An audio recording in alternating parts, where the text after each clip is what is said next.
I'm just going to get into it. This video may be mainly for beginners, but there's chapters for visiting viewers. I'm sure you're here at least partially because of the controversy surrounding issues like Windows recall, recording everything you do, and with Microsoft's track record, probably doing it even if you turn off the option, insane telemetry, spying on everything you do, especially as it's turned up to 11, funnily enough, on Windows 11, and Microsoft's end-of-lifing Windows 10 in October. Well, the answer, frankly, is Linux. You got freedom of choice beyond freedom. The only thing you may need to pay for is a $5 USB stick if you don't already have one lying around. Many fewer background processes, unlike Windows and its telemetry, so gaming can actually be more performant, including thousands of Windows-based titles, and you can always say no to an update. So a couple nights ago I was working on a couple of videos, one of them for my work, two of them for YouTube. So I actually lost all of that footage. Well, not the footage. I lost the project files. I lost all the hours of work I put into that over just Windows 10 deciding to, oh man, we should update because Muda's sleeping right now. Let's do him a solid.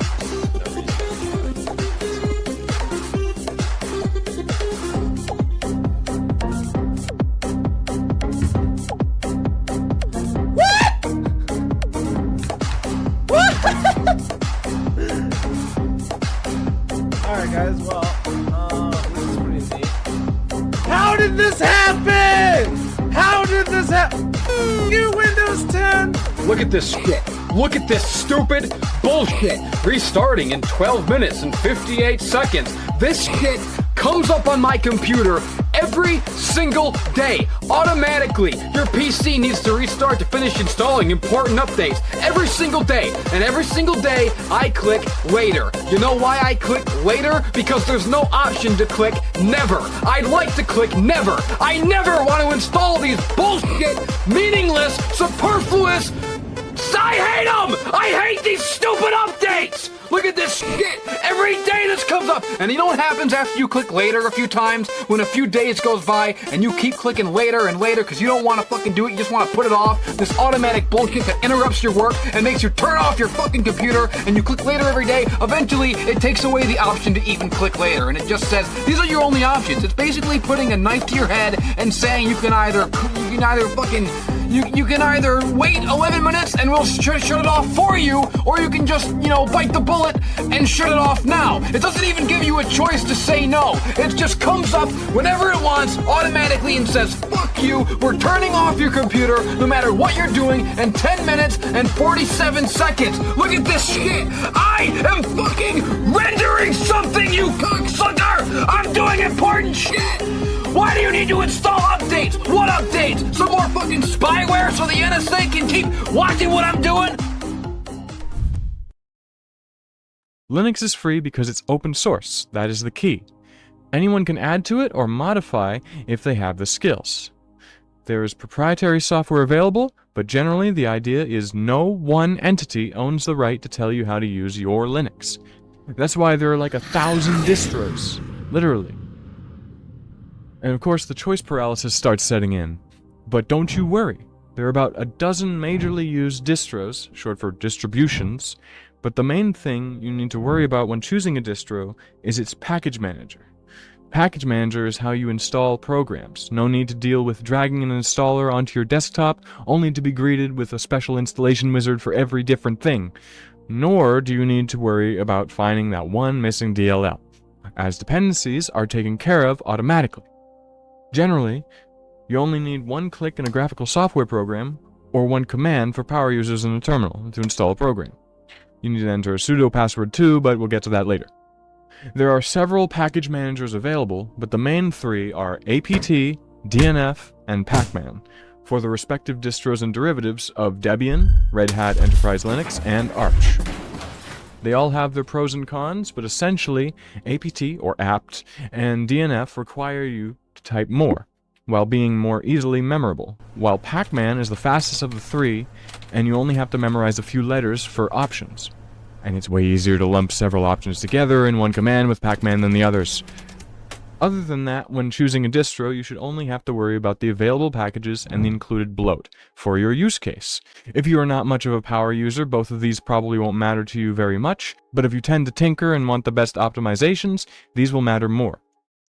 Bloat is a very arbitrary term, but it essentially is what Windows is. Full of programs by default that you may or may not have a use for, which overall slow down the system and make it more unstable because of how much the system has to reference itself for different processes. Your available packages are essentially what your distro's package manager has available in its repositories to grab from. So if you're on, say, an ASUS or Acer laptop with proprietary hardware functions, you'd be better off in an Arch derivative because of how many reverse-engineered drivers are put into the AUR, or Arch User Repository. This is a repo for the community to add to, so a lot of projects directly from GitHub get packaged there, so you won't always need to compile everything specifically from each GitHub project that fixes your annoying Acer keyboard. And if you need any help with these decisions or dealing with Linux in general, you can head to the Discord server invite link right there. It's called the Arch Linux server, but we welcome all kinds, unlike other Linux servers. And yes, Acer laptops seem to be a common issue causer. Try Lenovo.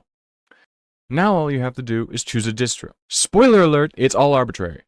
All you should do is choose one of these to start on. And go from there. Figure out what you like. Now, for all of you more discerning ones, even with how arbitrary it all is, I tested 20 of the most popular distros, according to me, arbitrarily. Well, and a couple that are just there because they're weird and I wanted to try them. Each distro will be ranked by a scale of 1 to 5 in 12 categories, plus the officially included quantity of desktop environments as extra points. And by will be, I mean I did this over a few months, so the versions on some of these are a bit out of date, but it really shouldn't make much difference.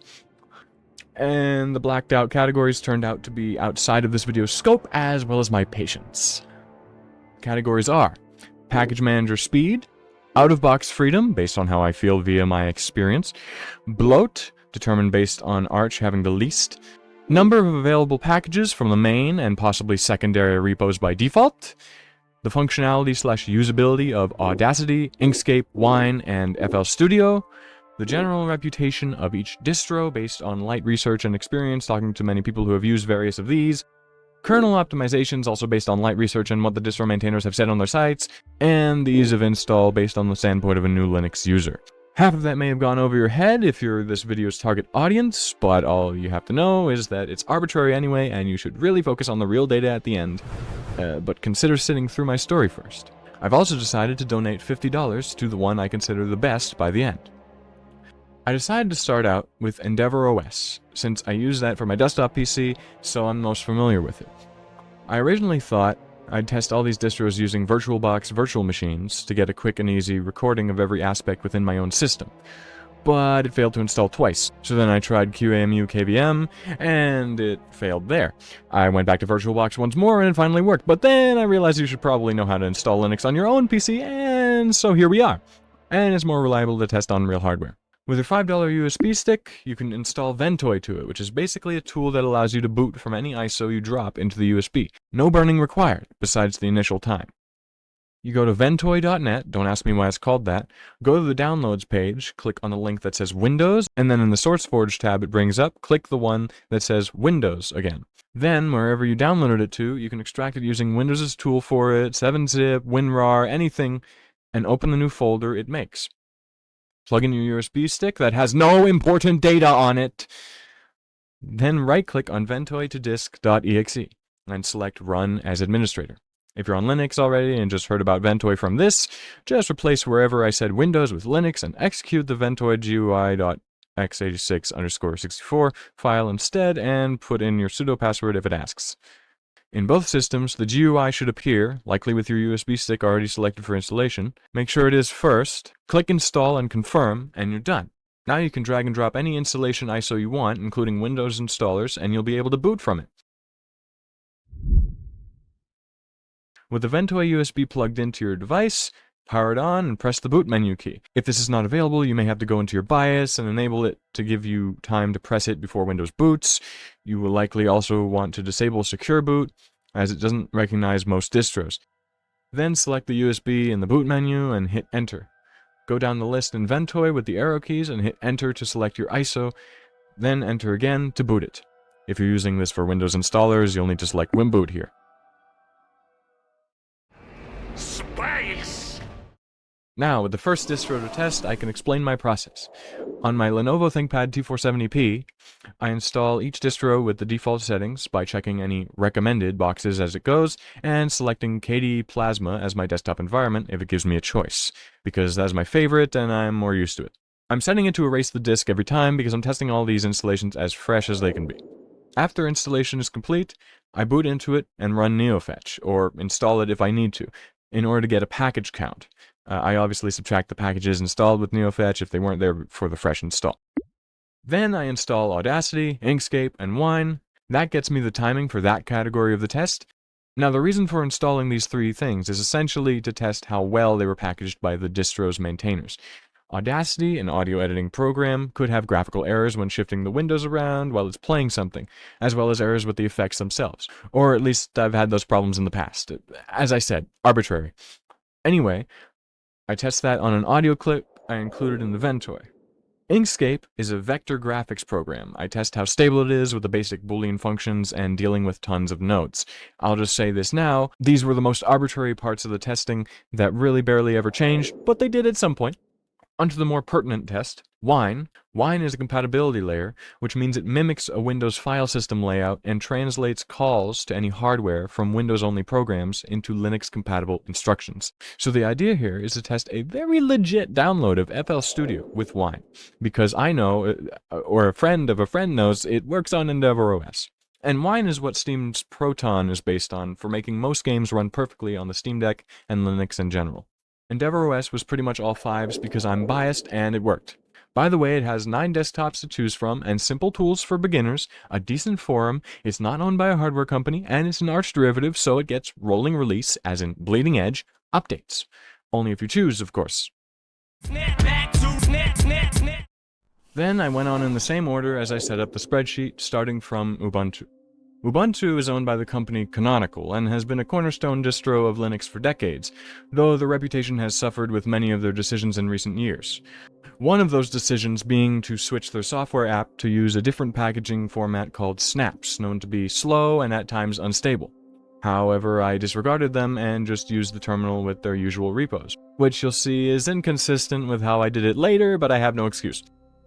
After installing neofetch for the package count, I installed the 3 I mentioned before, and for some reason I decided to do the Wine/FL Studio test first. So this is where I ran into a problem I did not consider, but will find to be a common issue.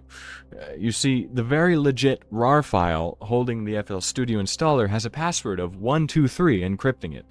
And apparently not all distros just ship with the package that works with that, so I put it off for later and did the Audacity test first, which went fine.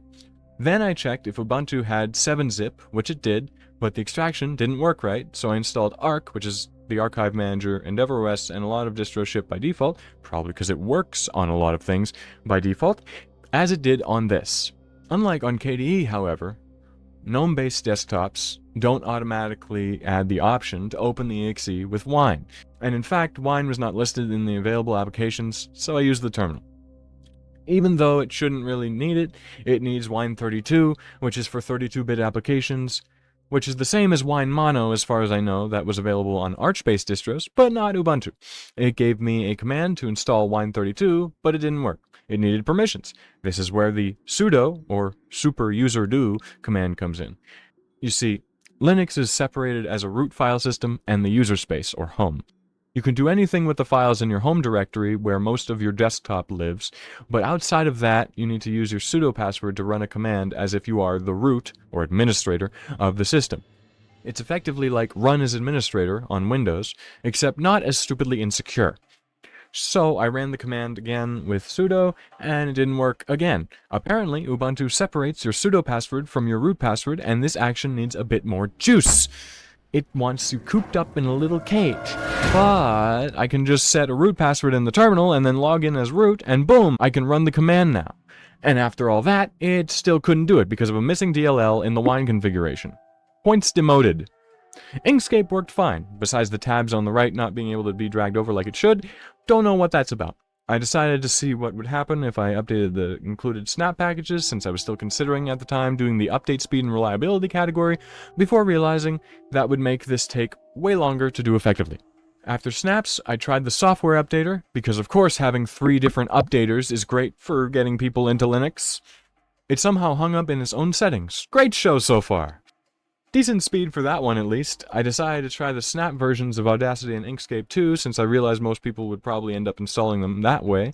Turned out that the snap version of Audacity is older than the apt version, but the snap version of Inkscape is more up to date. Interesting. Also, for some unbeknownst reason, KDE system settings installed. Maybe because Arc is a KDE app? Who knows? Anyway, time to test a distro beginners should actually try.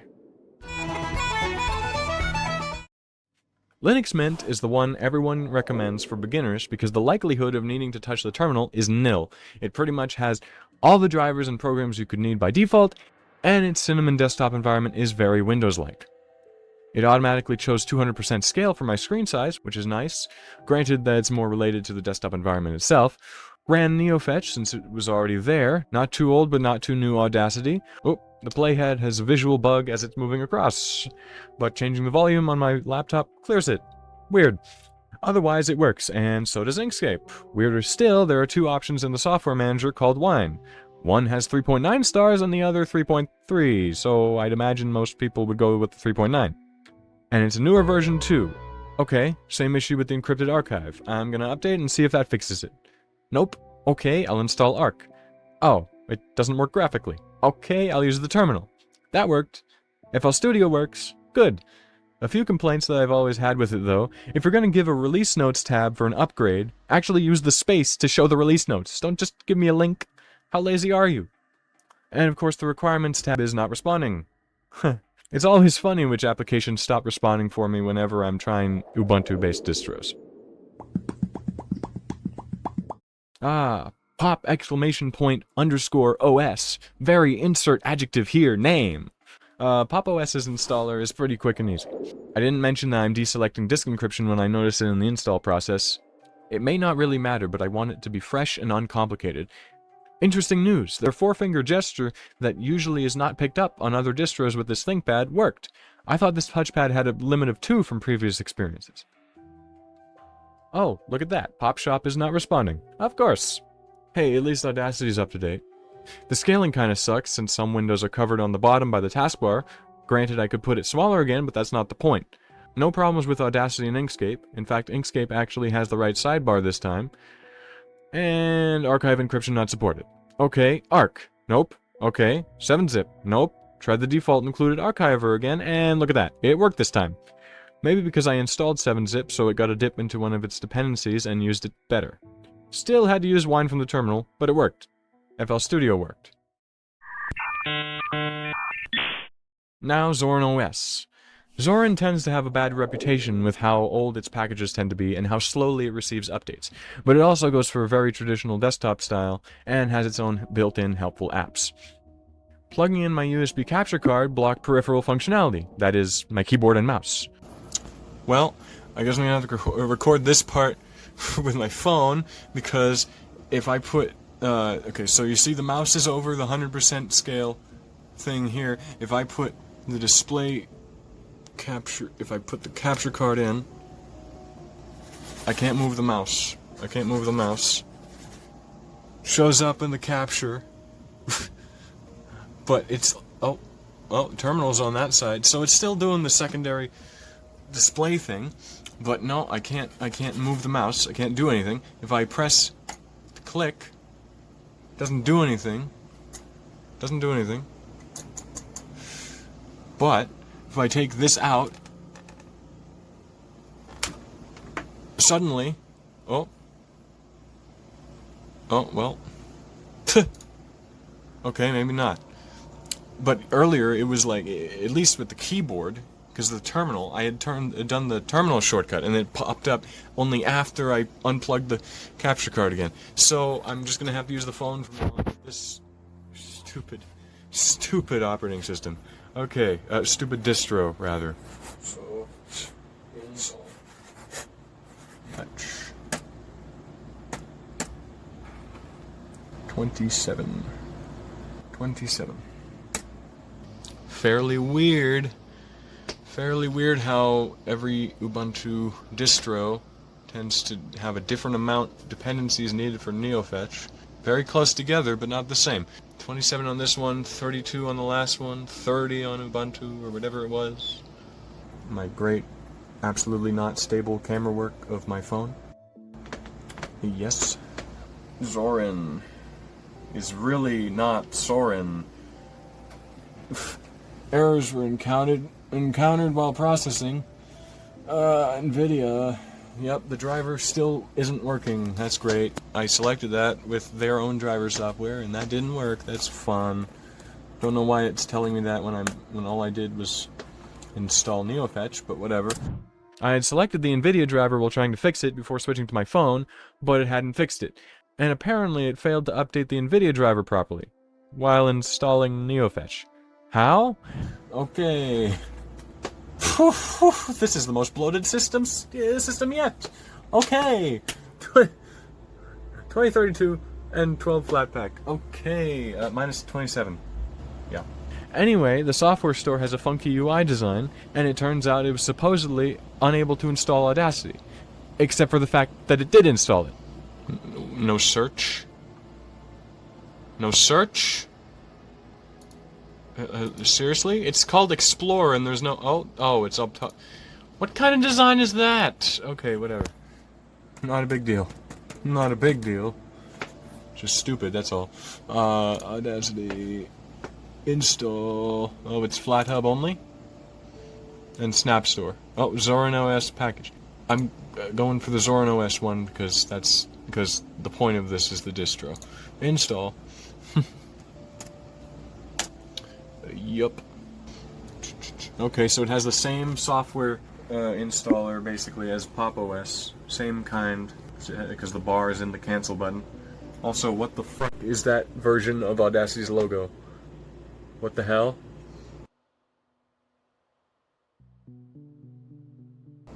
It's still preparing. Preparing to install Audacity. How much time do you need to prepare to install Audacity? I was told Zorin was really slow to update and slow in general, but Jesus. Zorin. Zorin is not, in fact, Sorin. Not at all. Oh? Wait, what? Whatever do you mean? Unable to install Audacity? Error?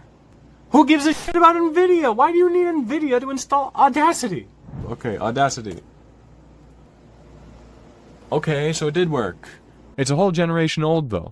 Oh my god. 2.4.2. What the... What? They're behind by, like, a generation? Okay, that's fine.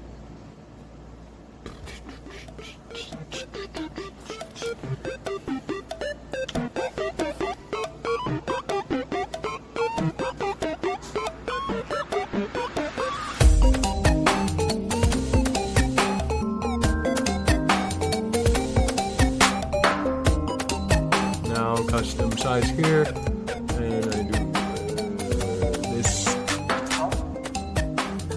and it didn't break the window. Good.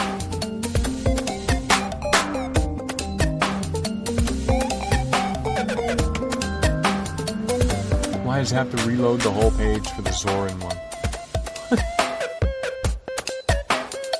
I will never understand why distros have to change icon visuals and logos and whatever of packages when these logos are meant to actually be the symbol made by the creator, made by the damn author. It's their symbol for it. Why change it?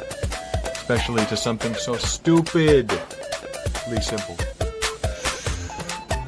2 colors. Yes, 2 colors. That's what it was. Not the nice art there.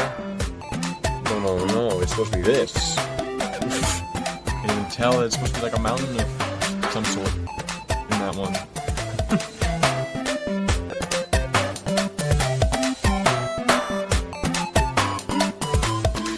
Okay, and it still says unable to install, and let me guess. Yup, it's that same reason.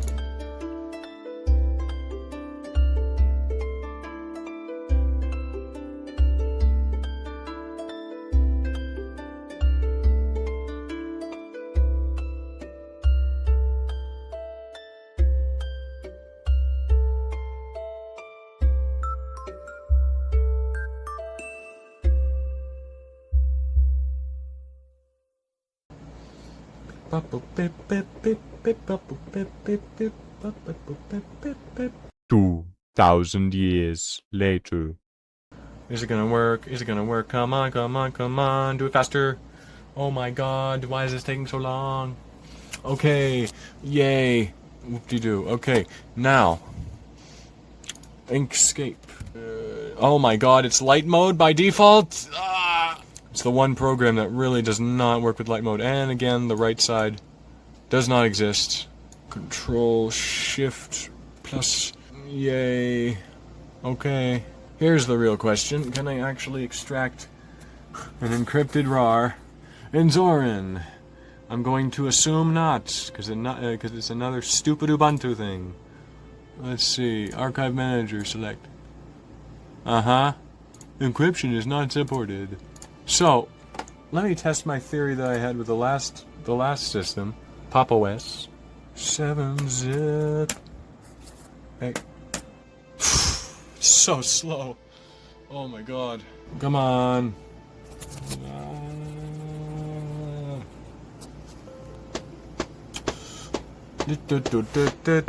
Come on. Errors were encountered. Oh god, it's NVIDIA. It's NVIDIA. Oh god, it's NVIDIA. Oh no. So I installed that. Okay, I installed 7-zip. Let's see. Open. Oh, it still failed. Wow. Errors. Okay. Arc. Yes. Do that. Please don't take a million years again. It's taking a million years. Underscore bang and do that and 1, 2, 3. Hey, it managed this time. Okay, extract. Yep, apply to all. I said apply to all. Oh my god. Why does some of them move over here? Why does... Okay. Hello? Hello? Convenience... What the f*** is LMMS? Alternative? Unknown Windows app, the computer in... Is this some Zorin BS? Run anyway. The hell, Zorin? Get away. Get off. I am never using Zorin. And I recommend nobody uses Zorin, because this is an opinion video, and I say what goes. I've decided I will be considering the fact that it can't extract a RAR, an encrypted RAR properly on these by default in the point value for FL Studio. It's not just if FL Studio works, because usually it does, because wine is great. But that's really just related to wine. How do I put points against it for the fact that the capture card didn't work? I'm gonna put a point against ease of install. Okay. What the hell? Come on. Yay. Okay, on to Tuxedo. Woo. I didn't mention that the last two distros also run hardware companies like Ubuntu, but this one does too, and even does YouTube sponsorships. Cough future, maybe. But they actually push fixes back to the main Linux kernel and include some helpful software in their distro. In fact, a YouTuber who's an inspiration for this video runs Tuxedo OS on his devices, and you should check him out, The Linux Experiment, if you want to have some more frequent news and educational Linux videos.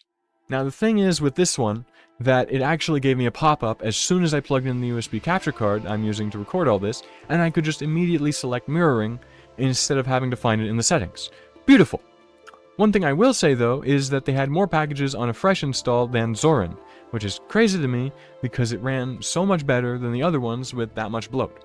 They use Katie's Discover app for software, and it only shows Flatpaks, which are like snaps but more reliable. Still, I went for the apt installation for their official maintaining of them.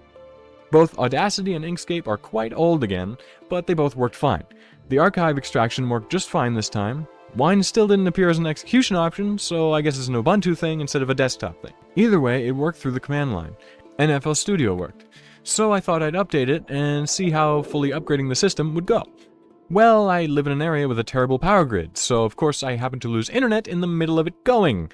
I gotta say, it's kinda not cool that instead of waiting, it just gives up, tells me it's failed, and that the best way to fix my system is to reinstall.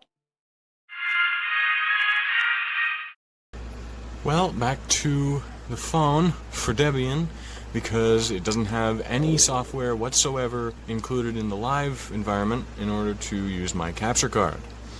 Because it doesn't even have the display, the basic standard display command xrandr, so that's fun. So you get this. Okay, so Debian is a classic Linux distro. In fact, it's the predecessor of Ubuntu and its derivatives and still holds up today. Well, maybe not the look of its installer. Either way, it's considered one of the most stable distros you can use. It would be nice if they gave it a proper live environment installer though, so people could test it without having to install it. Interesting that their software store had problems with icons. I found 2048 randomly and decided to play it right then and there.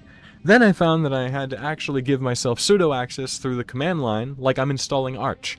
Why don't they include that by default? I do not know. Audacity was actually more up to date here than in the last one, which surprises me.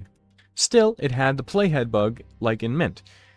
Inkscape had no right side again, but it worked fine. Do you see a pattern with Inkscape yet? Yeah, it just worked pretty much how it's supposed to in every distro. Props to its developer, and I guess whoever maintains it for each distro. Encryption not supported with the archive. Whoop-de-doo. Using Arc in the terminal worked. Turns out I had to do the same thing with Wine32 as in Ubuntu, and it had the same missing DLL problem. I use Arch, BTW. Okay, that's it for the main Ubuntu distros. Now on to my biases. This is an opinion video after all, though I try to be fair. Sort of. Actually, here's what's perfectly fair about this. It's not currently in use. Liar. I accidentally formatted the Ventoy. Boom! My first time making that mistake. Good thing I have a copy anyway, but still, always double check. Arch gives you ultimate freedom to install as optimized of a system as you want, because it has little handholding. Though the wiki is great, and is great for not just Arch, it's for all Linux. So after getting through a bit of the beginnings of the installation, and fixing the fact that one of the libsysprof packages had a corrupted signature for no reason, I decided to stack up Lord of the Rings and the Alien series to hold my phone on my keyboard tray to continue recording without my arm falling off. Now, as this time-lapse is going, I just want to mention that most people don't talk about how Arch-based distros are easily fixed if the kernel or some other important package breaks, and that is because the installer has a tool called ArchCroot, where you effectively mount the file system of your drive into the live environment and work with it as if that system is booted with your live system's kernel. You can install packages and run its included commands within it. Other distros have this ability, but is easiest to get started with on Arch. I wanted to install Arch with systemd boot for the bootloader just because I like it better, but I haven't done it much and was annoyed with it not working, so I just did the default of grub anyway.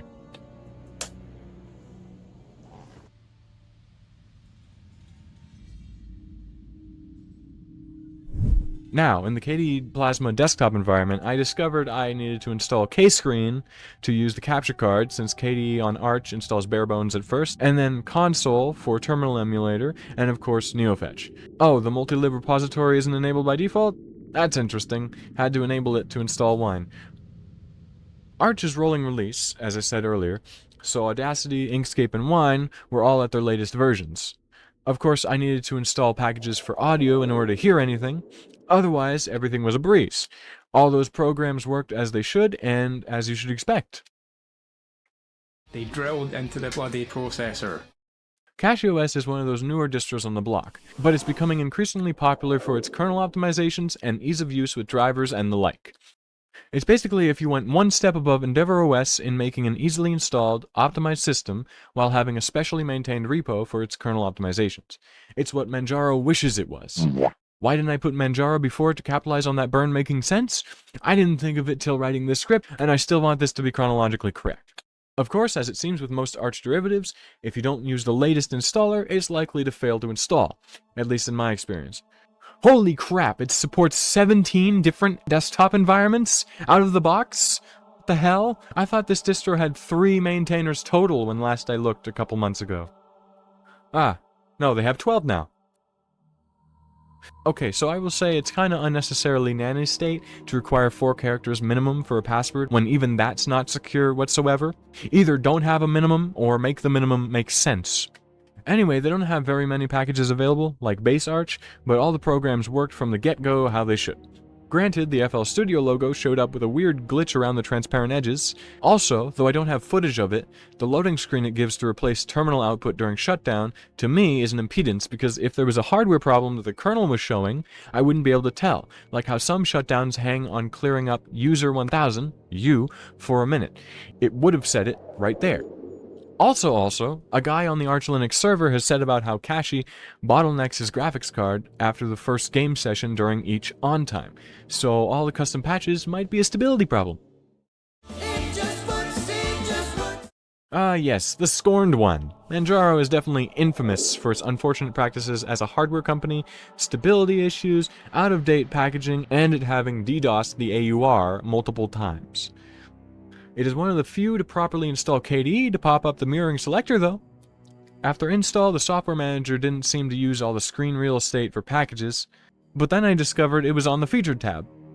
That wasn't too obvious, I'd think that would discourage some, and installing any packages within it seemed to automatically update the rest of the system, which then crashed the desktop. That's not how updating is usually supposed to work. Demoting all installs, 1 point. Rebooting fixed it, but that's still weird. Audacity and Inkscape were fine. Now, somehow they got ARC packaged wrong or something because it says the password that has worked this whole time in the other distros is incorrect. Literally 123 is incorrect. I even ejected the USB to test the same file as it is in my EndeavourOS desktop, and 123 still works. So I used 7-zip from the terminal and that worked. Okay. Demoting 2 points. Besides that, FL Studio worked how it should. Garuda Linux, one of the original, optimized for gaming, all drivers ready distros.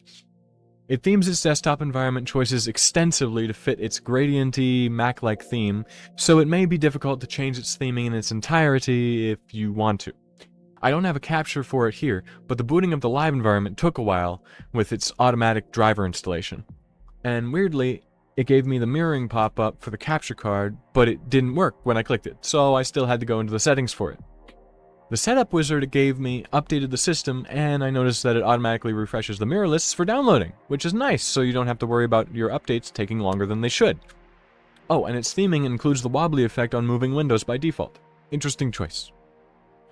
Audacity and Inkscape had no issues. For some reason, there is no extract option in the context menu, but I can just open the RAR with ARC. No issues. M'lady. And now onto the RHEL-based distros. That is, Red Hat Enterprise Linux. Yep, another hardware company, and in this case with IBM ownership and a lot of profit motives backing it. Fedora is considered a community distro, but it has higher-ups from Red Hat in charge. Not ideal. Anyway, their installer's not amazing, but it's better than a couple of the later ones on the list. It's one of those where the loading bar skips from halfway full to complete because they couldn't figure out a good way to measure the proportions of the installation. Unfortunate. After installation, I had to use the phone to record since it didn't set up a user for me to be able to use the capture card. In the setup, it had settings for location services and problem reporting already switched on. These services should be opt-in, not opt-out. Why are those opt-out? Those should be opt-in. I forgot to reconnect the capture card anyway for a bit. I went ahead and installed the RPM versions of the packages I'm testing like usual instead of Flatpaks, even though they apparently packaged their own versions of Flatpaks against developers' wills, allegedly. Audacity's a little behind, but not too much.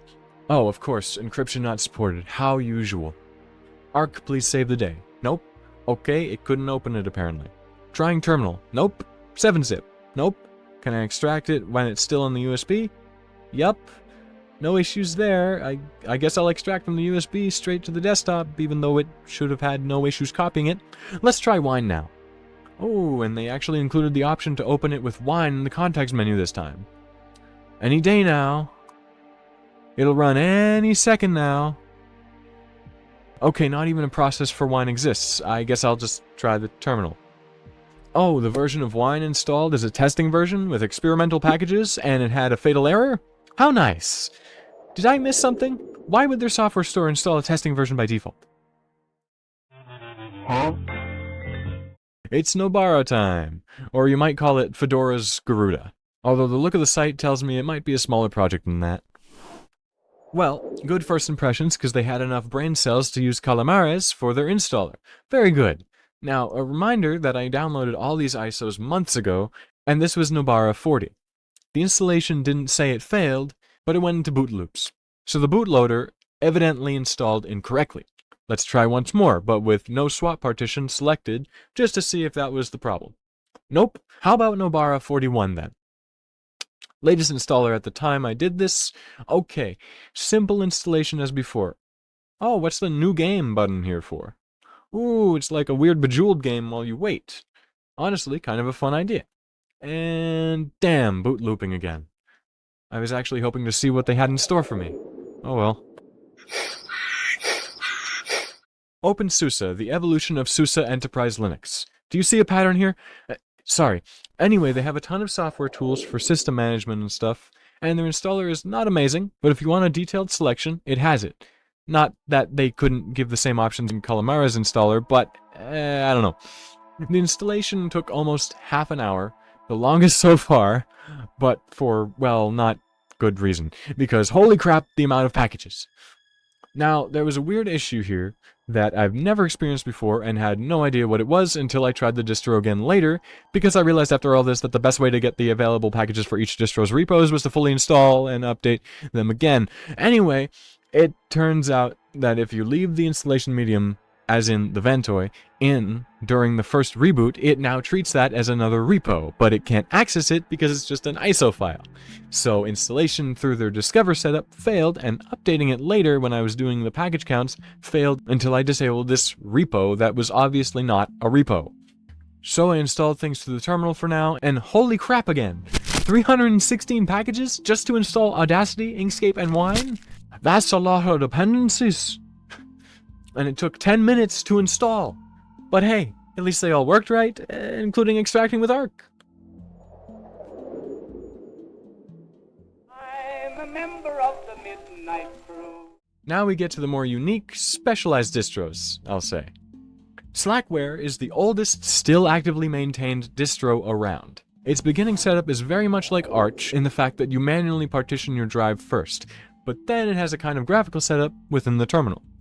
The thing is that it needs its own ISO available to install packages from, but it couldn't mount it back from the Ventoy since I booted it from it, so I had to have a second USB with just the ISO file in it, and I mounted it, just to install the system.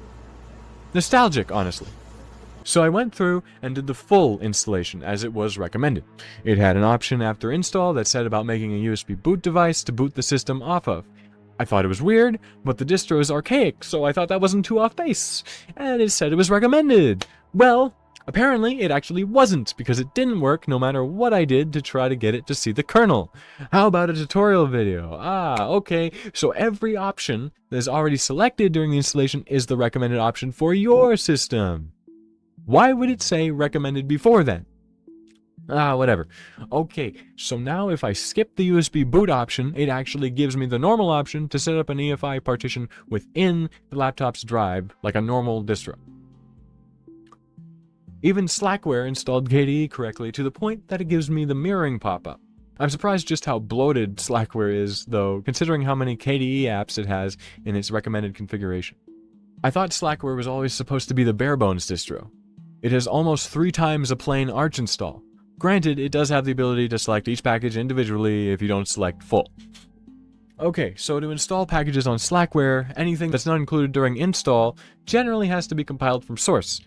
And there's this thing called Slack builds, which I'm pretty sure is technically third-party, but I'm counting it for the available package count. It allows you to select from a ton of packages and install them one by one through SBO UI. This is just how it scales. I could not get it to scale any bigger, so you're just going to have to believe me that I'm installing Audacity here. It's compiling over 7,000 CXX objects. Oh god! Okay, so it's taking longer to install Audacity than all the other distros combined. This was going on 4 hours now, so I decided it wasn't worth it to record it all. Take my word for it that it took just over 4 hours for each package. That's why I put its package manager speed for those 3 as 12 hours in seconds. So, not a great first start. The wah-wah effect in Audacity crashes the program. Oh, so does reverb. No, every effect crashes it. Well, at least generated noise and tones are fine. I'm gonna check its logs. Okay, it decides to work without crashing now that I've opened the log. Like it's hiding its problems from me. And that was a fluke because it failed again.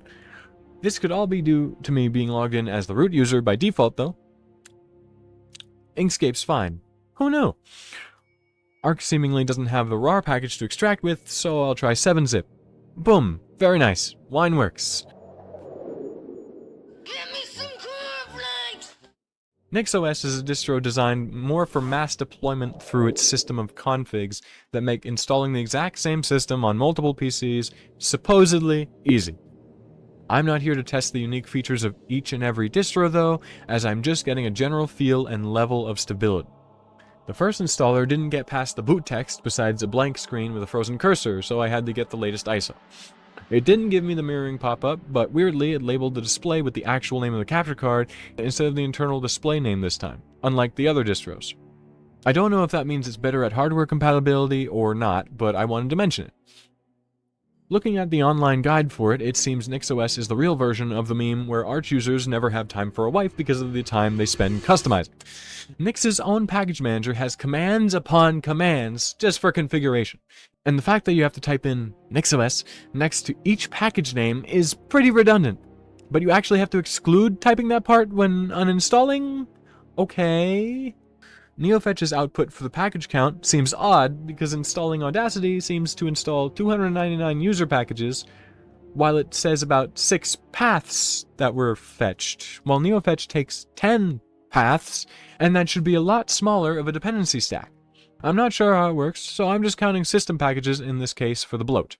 All I know is that it probably has something to do with how NixOS isolates dependencies, like how Flatpaks and Snaps sandbox packages. 7-zip didn't work for some reason, so I went to install unrar for Arc. Even though I checked allow unfree packages during installation, I still have to enable an environment variable to install it, demoting 1 point. And even though the FL Studio installer has not changed, it said the installer can only be used on a 64-bit version of Windows. Wine by default should be replicating Windows 10 64-bit, so something was clearly wrong with the build. Turns out the 64-bit prefix Wine was using was actually 32-bit. I had to install Wine64, another package. It gave me an error when installing it because of the conflict between the two Wine versions. If this used Pac-Man, I would have been able to just confirm replacement of the conflicting one. Either way, executing it didn't work. Updating the system takes way too many commands, and after that I still couldn't run Wine graphically. But it did finally work through the terminal after changing the prefix again. After all that, though, FL Studio just wouldn't run. The first such case so far. Ice cream is a feeling. VanillaOS is the distro to rule all distros, if you only consider its effectively infinite available packages. That is the point of this one. You can install packages from any package manager, pretty much any distro's repos, using their APX package manager. Too bad I didn't spend any time on that and instead used apt since Vanilla is Ubuntu based itself. Not exactly the intended way, but I just wanted to get through it by this point. Anyway, the live environment has some interesting graphical bugs.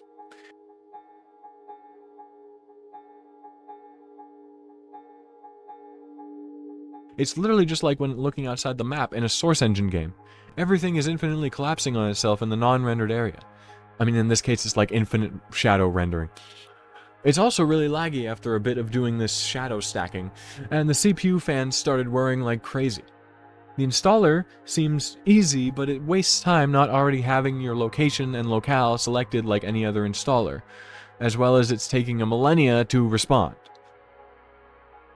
Something went wrong with the installation, so I got the latest installer. I did all that, and I still have to select those same language, time zone, and keyboard options once it's installed. Really? What was the point of the first time? Interestingly, this has less packages on a fresh install than Arch. Even logged in as root, I can't mount my USB to use the audio file in FL Studio installer because VanillaOS is an immutable distro, meaning that the root system contents are read-only to prevent you from damaging it. I generated noise in Audacity to test it, But honestly, I'm just demoting 2 points on both of these needs for not even being able to mount an external drive easily. Downloaded FL Studio in the same legit way. Audacity had an error opening the sound device after working for the first few seconds. Wow. Changed the device to sys default, and that fixed it. Inkscape, you know it works. Of course, encryption not supported with their archiver. Arc. Boom. Wine doesn't appear in context menu. It needs Wine32, but it requires changing part of the immutable file system. Time for hopefully better distros. That was a funny thing to hope for. Gentoo is a nightmare, and I'm not going to pretend it's not. Gentoo is what you get when these two things line up in your life. You have enormous amounts of free time, and you don't have enough suffering. It is the evolution of Arch in the sense that you're not just customizing everything by choosing what is on your system, you're choosing how that what gets compiled, what for, and why. They have a whole handbook, which is really just their own ArchWiki, but it's definitely not like the ArchWiki.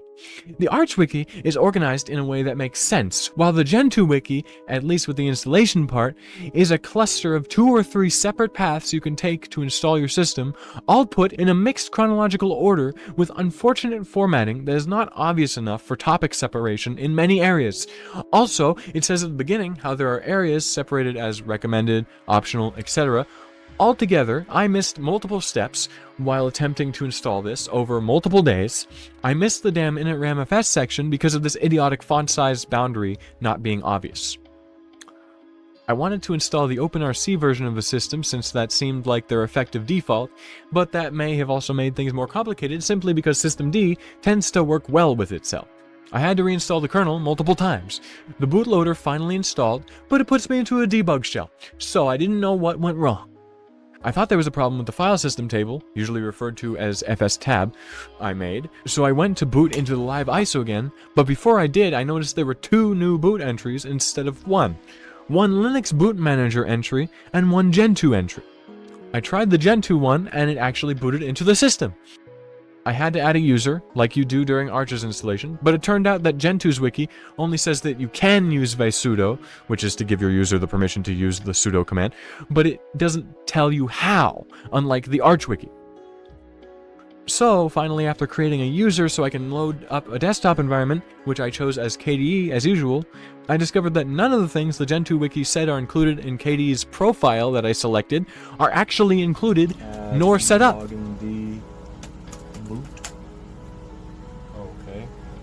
Failure! This time, I'm just going to reinstall the whole thing using a tutorial video, and if that doesn't work, Gentoo gets a stay the hell away rating. Another thing I'd like to mention is that for some reason, unlike almost all live installation environments up to this point, Gentoo's doesn't set you to root by default, so you have to sudo a new root password in just to access things as root, like the wiki expects you to in its own examples. With the help of this nice tutorial, I find that when I quote-unquote updated the world earlier in my first installation, it had circular dependencies, which I did not notice. The wiki never said that simply updating the system for the first time would have circular dependencies. This is what happens when a package you're updating is dependent on by its own dependency to be a certain version, so you can't update both at the same time. And it turns out that the wiki does have a separate circular dependency page. You want to know what the first example it gives is? This exact thing where the problem is literally just font rendering types! Anyway, I fixed that, and after a while, Gentoo was installed, and KDE worked. Then I realized I have to install every basic KDE app I need, including the Terminal Emulator Console, File Manager Dolphin, and Archive Manager Arc. So I included that in the package count. It's interesting that they put Wine under app emulation, since it's literally not an emulator. I wonder how they feel about that. And now, after thinking I installed everything, it says I need one of 2 packages, which it doesn't give me an option to just choose before canceling out. Whereas if it was using Pacman, it would give me a choice at that moment with a confirmation. After adding that one to my install command, it gives me another either-or choice. And another, and it tells me use flags I need to append, etc., etc., and it loops back around to needing to make another choice on the same ones as before. At this point, I have spent over a week trying to get one distro to work. Stay the hell away from Gentoo.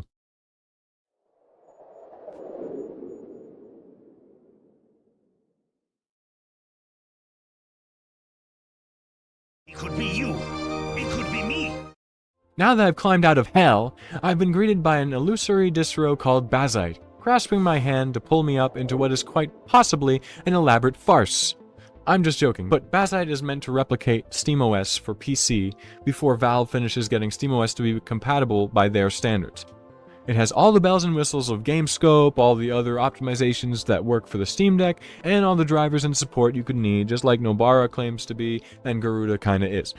The difference here, however, is that SteamOS is based on Arch, whereas Bazzite is based on Fedora. They are not the same. This will be evident soon. So, it makes better use of the Anaconda installer than Fedora does, but you see, Bazzite is the most bloated distro I have tested in this entire video! It does keep in line with SteamOS's vision of just using Flatpaks though, as trying to use DNF for Fedora packages tells me to read their documentation, as I have made a mistake using my own system. Though the difference there is that I'm pretty sure SteamOS doesn't lock you out of using Pacman. So I'm using Flatpak for the installs and the package manager speed test. Not very many available packages, I must say. Although now that I read the script again, I realize that it's probably just because all the dependencies are packaged with each Flatpak, and you don't install a dependency separate, usually, from Flatpak. Oh well, it's counted like this anyway. Also, Bazzite is really slow for some reason. Don't know if it's really obvious on the video, but with how bloated it is, I'm not too surprised how slow things worked. Overall, though, if you want a SteamOS-like experience out of the box, as it were, and have good enough hardware that the performance impact of the desktop is not noticeable, Bazzite is one of the closest we've got. Now, the real one. Well, the most up-to-date version of SteamOS at the time, but it's still only made for handhelds with AMD hardware as far as I can tell. I mean, it worked in the live environment because AMD and Intel graphics work off the same Mesa drivers in Linux. It only installed a boot looping mess though. However, since it's based on Arch, I know my way around fixing things. Although I didn't fix the fact that it doesn't have drivers in the live environment needed to run a second display, so you'll have to bear with the phone recordings. I realized I could install a new boot entry to get it to boot, and then I discovered Valve has included numerous commands of their own for crooting onto the system and such. I hadn't researched much beforehand on the actual design of their system, besides the fact that it's another immutable file system, so it was interesting to discover that they put 2 root partitions, 2 var partitions, an ESP, an EFI, and a home. I am not experienced with dealing with that kind of system, nor the BetterFS file system it uses, but I tried anyway. After a lot of trying, I managed to get systemd boot. Yay, I figured that out for the one guy who remembered that from earlier, to boot me into a rootfs teletype, because it couldn't detect the EFI properly. The keyboard didn't work. That was as far as I got. But there are others online who have gotten further and have made full entertainment room consoles with it already. I got a lot of data from this whole endeavor. Also, realizing I had to go back to reinstall them all once more to find the available package counts was terrible, until I decided I just wouldn't fully install Gentoo again, and instead I just went far enough to root into it and get its updated cache from that point of the installation. Bazzite failed to install in multiple ways when I went back, by the way. You know that phrase, it takes all kinds? Well, it takes all kinds of Linux distros. To show you clearly who's at the top! Arch-based, by the way. No, really though. It's still based on bias because the whole spreadsheet is based on the fact I'm experienced a certain amount with a terminal and have a perspective specific to me about how a computer should be. Hopefully this gave you an idea of what to expect though. You can view the charts on the spreadsheet yourself using the open source program LibreOffice, is what I was hoping I'd be saying at this point in the script, but I had to move it to Google Sheets anyway because LibreOffice does chart colors in the most archaic way possible, naming them in a separate column with a function, and it just did not want to work for me. Instead, the sharing link for the Google Sheet is in the description. That is one thing you should know. Not every replacement for your usual software is going to work exactly how you're used to it. Now, I know CachyOS technically won, but I still have a say in who I'm donating to. And I believe that because EndeavourOS is the closest thing to what I'd want a distro I'd create to be, it's the one most deserving of the donation. It doesn't do anything special with Arch's repos, it's stable, it doesn't get in my way with custom things after a single checkbox, it allows my computer to be my computer, and that's what deserves $50. Please keep on it, EndeavourOS team.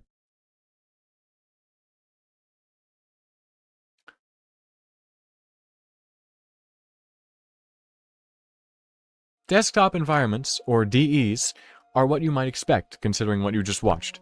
The look and feel of your Linux. There are many choices, as there are with everything in Linux, some for great customization, some for efficiency, and some that are just weird. All of them have their own basic apps that go along with them, like photo viewers and file managers. I'm going to keep it short and simple. If you want a more traditional Windows-like environment, go for KDE Plasma or Cinnamon. If you want something similar to that, but easier on performance and kinda Windows XP-like, XFCE. Efficiency and productivity to the max for the power users with free time, choose a tiling window manager instead, like i3 or Hyperland. And then for weird and non-traditional, GNOME is for you, also called GNOME, because of a GNU being the G. All of these have varying levels of customization available, but KDE and tiling window managers are where you'll see the most of it.